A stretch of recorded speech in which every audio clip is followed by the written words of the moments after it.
Good afternoon students. बेटा आज हमने अभी तक पॉइंट पढ़े थे। हम बात कर रहे थे functions of a promoter. Total functions थे 6, जिसमें कि हम सिक्स्थ पॉइंट जो पढ़ रहे थे वो पढ़ रहे थे डॉक्यूमेंट्स कौन कौन से रिक्वायर्ड है। सबसे पहला डॉक्यूमेंट था MOA। MOA में 5 चीजें थी। कौन कौन सा? Name clause, registered office clause, object clause, liability clause, capital clause. ये कल 5 हमने चीजें करी थी, जो कि पहला डॉक्यूमेंट MOA हमारा क्लियर हो गया है। MOA का मतलब है मेमोरेंडम ऑफ एसोसिएशन।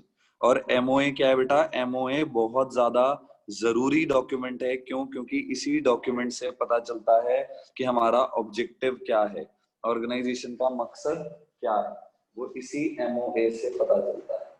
क्लियर? कि अगर MOA होगा, मेमोरेंडम ऑफ एसोसिएशन होगा, तो उससे कंपनी का मकसद क्लियर होगा। क्लियर? सेकंड जो डॉक्यूमेंट रिक्वायर्ड है बेटा, वो भी जरूरी है। वो कौन सा है? Article of association. इसको भी याद रखना, इसको AOA कहते हैं। तो MOA और AOA में ज्यादा जरूरी कौन सा है ऑब्जेक्टिव के लिए? तो हम कहेंगे MOA। MOA का मतलब मेमोरेंडम ऑफ एसोसिएशन, ठीक है? और AOA का मतलब article of association. So articles of associations are the rules. बेटा यहाँ पर ये रूल्स है, याद रखना। AOA का एक कीवर्ड है, वो है रूल्स, और MOA का कीवर्ड है क्या? ऑब्जेक्टिव। क्लियर? ऐसे ऐसे हम कीवर्ड से याद रखते हैं चीजों को, ठीक है?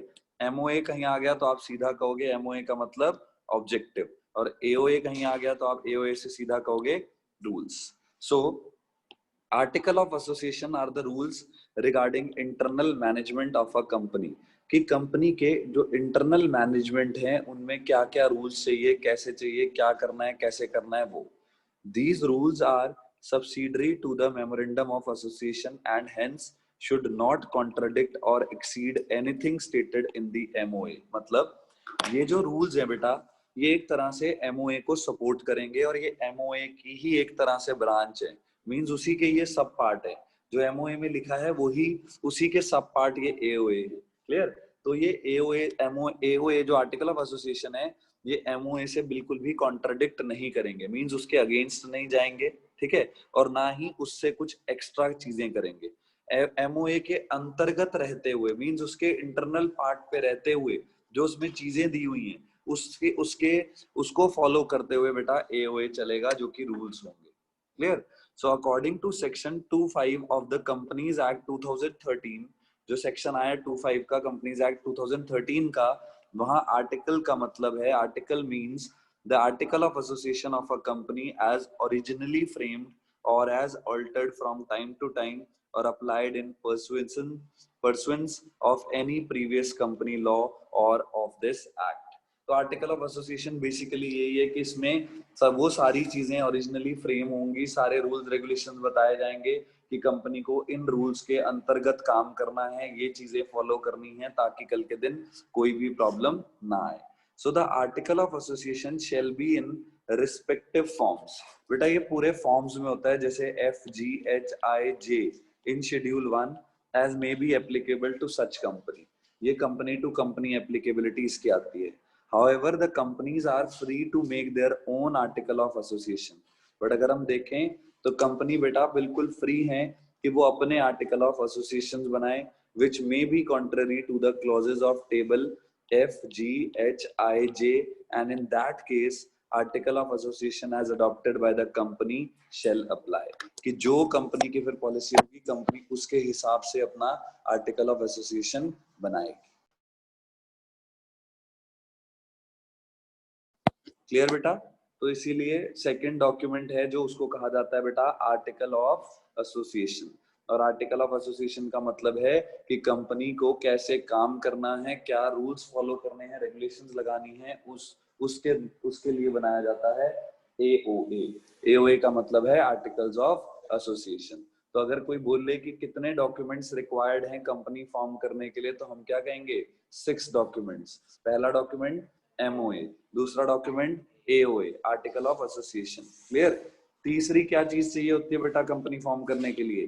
Consent of proposed director. Consent of proposed director का मतलब है कि जो प्रपोज्ड होने वाले डायरेक्टर्स होंगे, जो होने आने वाले टाइम में डायरेक्टर्स बनने वाले हैं, उनकी बेटा कंसेंट लिखी जाएगी, उनके बारे में बताया जाएगा, वो अपने बारे में बताएंगे, मतलब वो अपना कंसेंट देंगे कि हाँ हम डायरेक्टर्स बनने के लिए क्या हैं, रेडी, कि हाँ हम डायरेक्टर्स बनने के लिए वो अपनी कंसेंट देंगे, अपने बारे में लिखेंगे। Clear?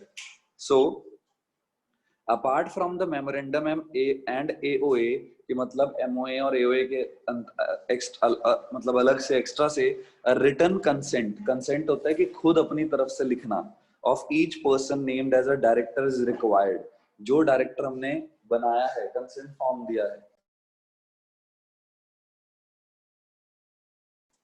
Clear? Confirming that they agree to act in that capacity and undertake to buy and pay for qualification shares as mentioned in the AOA. तो बेटा यहाँ पर ये होगा कि वो अपना एग्री करेंगे कि हाँ अगर कल के दिन कुछ हो रहा है तो वो पूरा एग्री करेंगे कि हाँ हम ये पोजीशन को इस पोजीशन में काम करने के लिए रेडी हैं, हम पूरी तरह से इस पोजीशन में काम करने के लिए अपना कंसेंट दे रहे हैं, अपना रिटर्न में दे रहे हैं कि हाँ हम इस पोजीशन के लिए रेडी। क्लियर बेटा? तो कितने तरह के वो हैं, 1 मिनट होल्ड करना बेटा।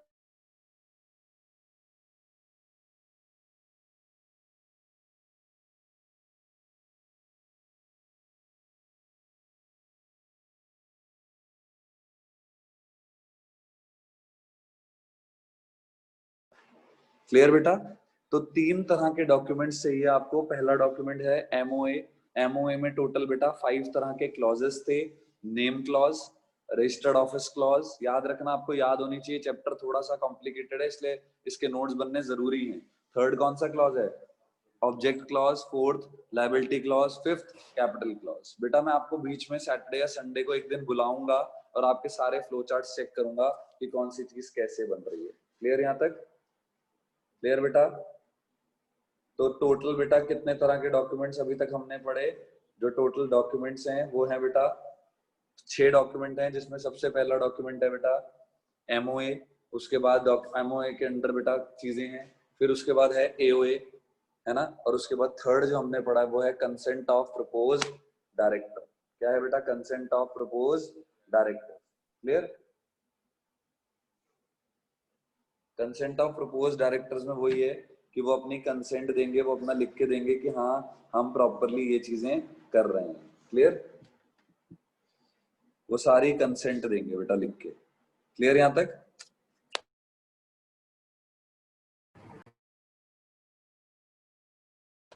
क्लियर बेटा?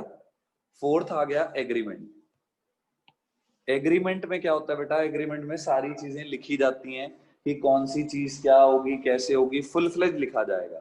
The agreement if any which the company proposes to enter with any individual for appointment at its as its managing director, जो मैनेजिंग डायरेक्टर होगा उसके लिए भी बेटा एक एग्रीमेंट बनेगा, और अ होल टाइम डायरेक्टर और manager is another document which is required to be submitted to the registrar for getting the company registered under the act. आपको कंपनी को रजिस्टर कराने से पहले बताना होगा कि मैनेजिंग डायरेक्टर कौन है, होल टाइम डायरेक्टर कौन है, मैनेजर कौन है। ये सारे डॉक्यूमेंट्स बेटा आपको एग्रीमेंट बनाना पड़ेगा और आपको सबमिट करना पड़ेगा रजिस्ट्रार के आगे, ताकि ये बताना पड़ेगा कि ये डायरेक्टर हैं, तभी कंपनी प्रॉपरली रजिस्टर हो पाएगी, अदरवाइज कंपनी रजिस्टर नहीं हो पाएगी। हम पढ़ क्या रहे हैं बेटा? Documents required to register a company, there are total 6 documents. First document क्या है? एमओए, जिसमें 5 चीजें थी, name clause, registered office clause, object clause, liability clause and capital clause. Clear?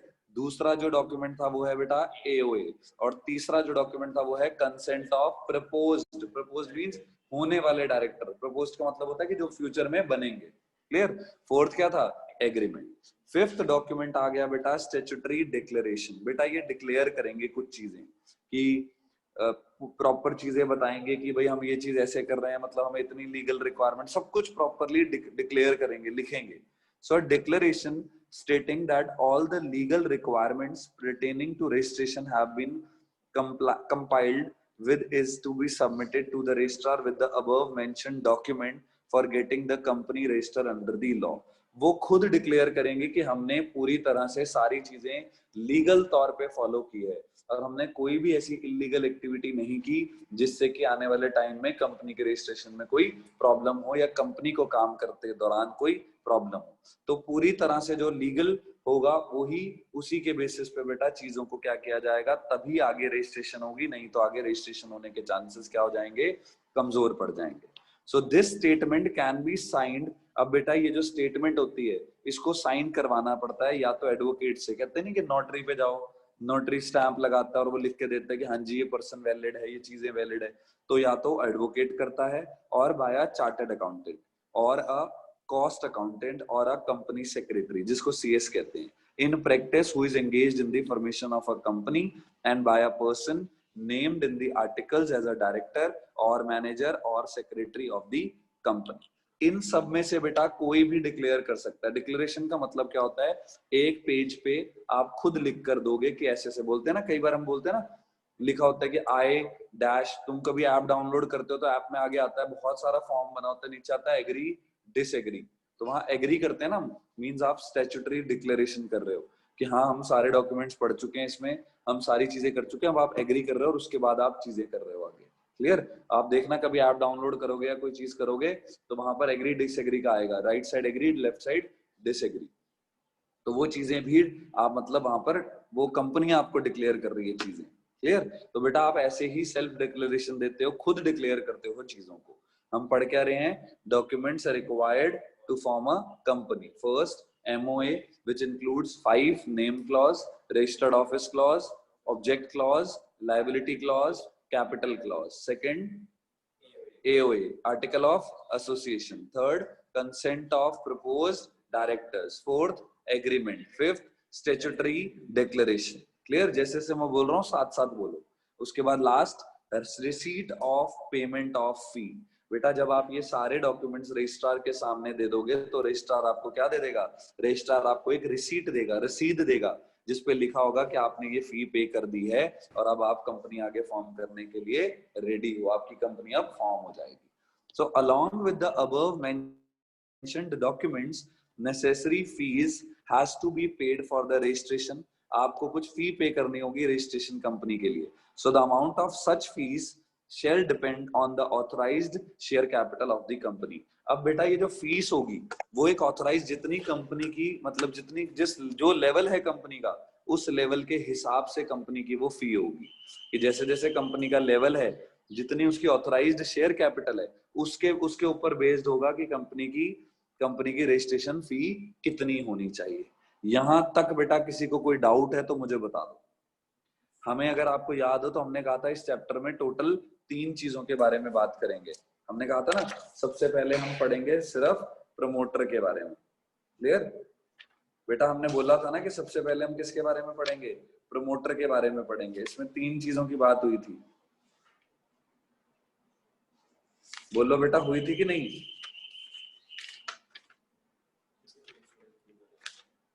हमने कहा था ना यहाँ पे 3 चीजों की बात करेंगे हम, प्रमोशन की बात कि जो प्रमोटर करता है, और उसके बाद इनकॉर्पोरेशन की, और उसके बाद सब्सक्रिप्शन की। इस पूरे चैप्टर में 3 चीजें हैं, ठीक है? प्रमोशन जो कि प्रमोटर के बारे में, फिर इनकॉर्पोरेशन और फिर सब्सक्रिप्शन। ये 3 की बात पूरे चैप्टर में हो रही है, जो कि हमारा चैप्टर का मतलब उसके बाद ही चैप्टर एक्सपांड हो चुका है। तो बेटा हमारा जो पहला पार्ट है प्रमोशन, देखो वो खत्म होने वाला है और दूसरा शुरू होने वाला है, क्या? इनकॉर्पोरेशन। क्लियर? 3 पार्ट में चैप्टर डिवाइडेड है।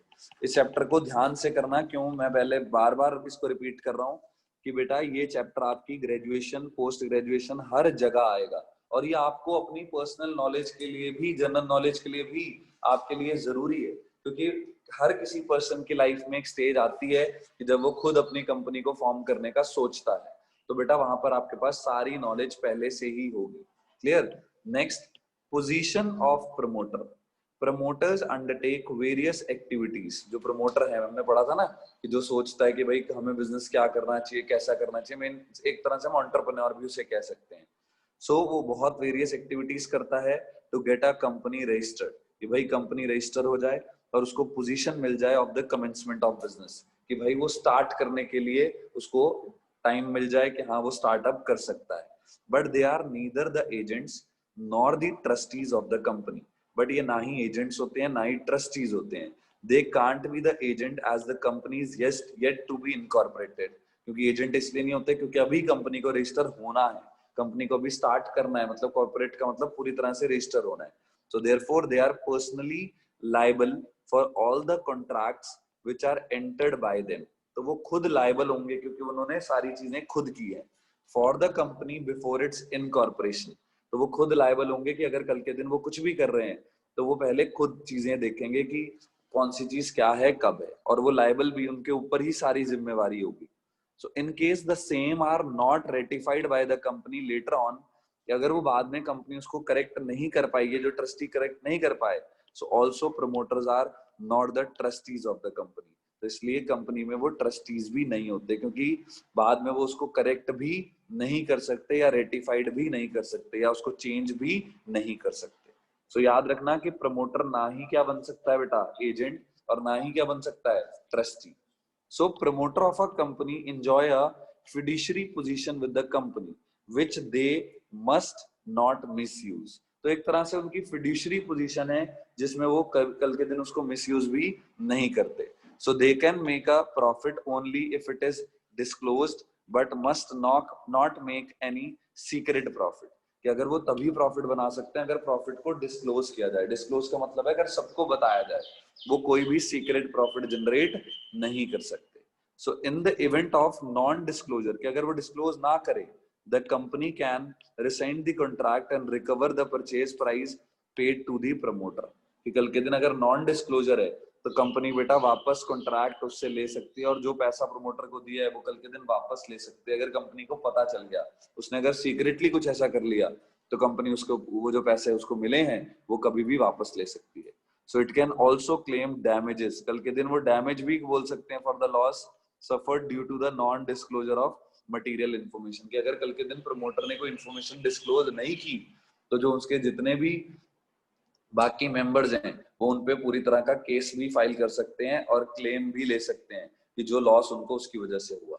सो promoters are not legally entitled to claim the expenses incurred in the promotion of the company. So जो promoters हैं बेटा वो legally entitled हैं कि उन्हें expenses देने पड़ेंगे, वो कंपनी के expenses के लिए entitled नहीं है कि अगर कल के दिन होता है तो उनके ऊपर कुछ नहीं आएगा.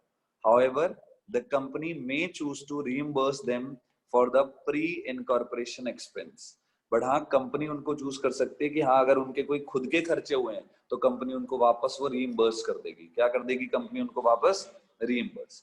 अब बेटा कई बच्चे ये कह रहे होंगे कि सर कंपनी हम बात कर रहे हैं. बेटा कंपनी को हम बेसिकली एक आर्टिफिशियल पर्सन की तरह कंसीडर करते हैं, मानते हैं.